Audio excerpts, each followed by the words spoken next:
तुम होती कौन अवंतिका के कैरेक्टर पर उंगली उठाने वाली? अपनी करतूत भूल गई क्या? तुमने देव के साथ क्लब में क्या किया था याद दिलाऊं? आइंदा अवंतिका पर उंगली उठाने से पहले अपने गिरबान में जरूर झांक लेना, समझी? शिवाय की बात सुनकर नंदिनी के तन बदन में आग लग गई। बेवकूफ आदमी, तुम्हारी हिम्मत कैसे हुई मुझसे ऐसे बात करने की? तुम्हें तो मैं देख लूंगी, और अगर तुम दोनों मुझसे बदला लेने की सोच रहे हो तो भूल जाओ, क्योंकि अब इस दुनिया में मेरा कोई दुश्मन है तो वो तुम दोनों हो। और शिवाय, तुम्हें तो पता ही होगा कि अवंतिका अपने दुश्मनों को कहीं का नहीं छोड़ती। याद रखना, इन सब का बदला मैं तुमसे जरूर लूंगी।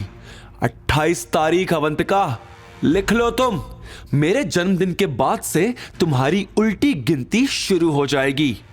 नंदिनी ने चुटकी बजाकर उन दोनों को चेतावनी देते हुए कहा।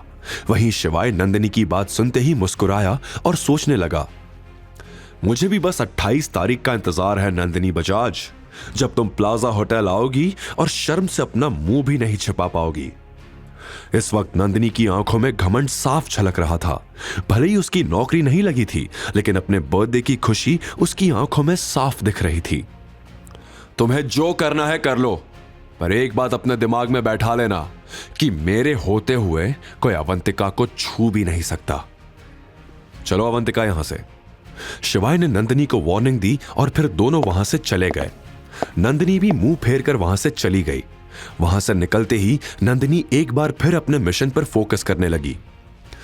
ये प्लान तो फेल हो गया, लेकिन दिनेश को मैं अपने जाल में फंसा कर ही रहूंगी। फिर देखती हूं कि कैसे ये अवंतिका यहां नौकरी करती है। नंदिनी अब अपने प्लान बी की तैयारी में जुट गई। उसे अपने बर्थडे पार्टी के लिए गाउन खरीदना था। नंदिनी शहर के सारे डिजाइनर्स की वेबसाइट चेक कर रही थी। उसे पार्टी में सबसे अलग और सबसे खूबसूरत दिखना था, इसीलिए कपड़े, ज्वेलरी, सैंडल की शॉपिंग वो 4 दिन पहले से करना चाहती थी। वहीं दूसरी तरफ दिनेश अपने कैबिन में बैठकर बर्थडे पार्टी की प्रेपरेशंस और वहां आने वाले मेहमानों की गेस्ट लिस्ट तैयार कर रहा था कि तभी दरवाजे पर दस्तक हुई। कम इन। दिनेश का जवाब सुनते ही एक नौजवान लड़का अंदर दाखिल हुआ और बोला, हेलो चाचा, कैसे हैं आप?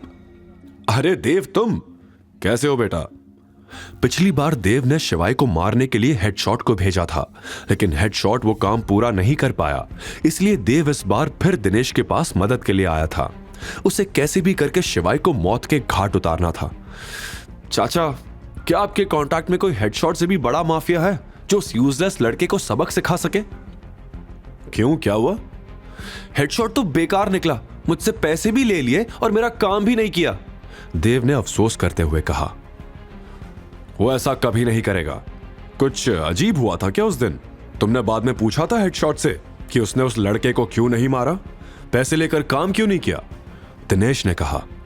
नहीं चाचा, वो लोग मुझे धमकी देने लगे थे, इसीलिए मैंने उनसे कुछ नहीं पूछा।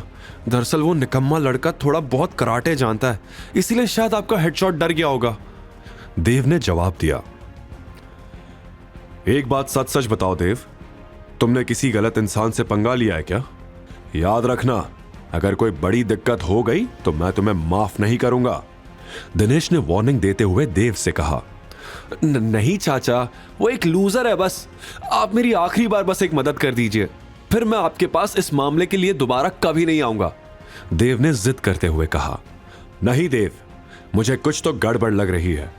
तुम पहले मुझे उस आदमी का नाम, पता और तस्वीर दिखाओ, अब तभी मैं तुम्हारी मदद करूंगा। दिनेश ने सख्ती से कहा।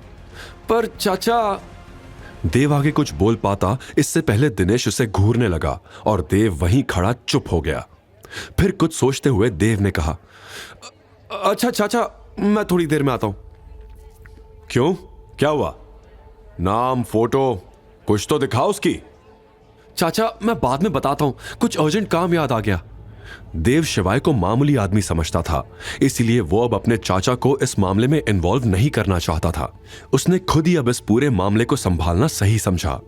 दिनेश भी बर्थडे पार्टी की तैयारी में बिजी था, इसलिए उसने देव के मैटर को इग्नोर कर दिया और कहा, ठीक है, अपना ख्याल रखना और अब कोई नया पंगा मत ले लेना। जी चाचा, मैं समझ गया। इतना कहकर देव कैबिन से बाहर आकर अपने मन में सोचने लगा। अब मैं चाचा से कोई मदद नहीं लूंगा। मुझे ही अब कोई दूसरा रास्ता निकालना पड़ेगा शिवाय को सबक सिखाने के लिए। अब क्या करेगा देव और किससे मांगेगा मदद? क्या वो शिवाय से अपना बदला ले पाएगा? क्या हंगामा होगा बर्थडे पार्टी के दिन? आगे की कहानी जानने के लिए देखिए अगला एपिसोड सिर्फ पॉकेट एफएम के यूट्यूब चैनल पर। और शिवाय एक विनाशक के सारे एपिसोड्स को सुनने के लिए डिस्क्रिप्शन में दी लिंक से डाउनलोड करें पॉकेट एफएम ऐप।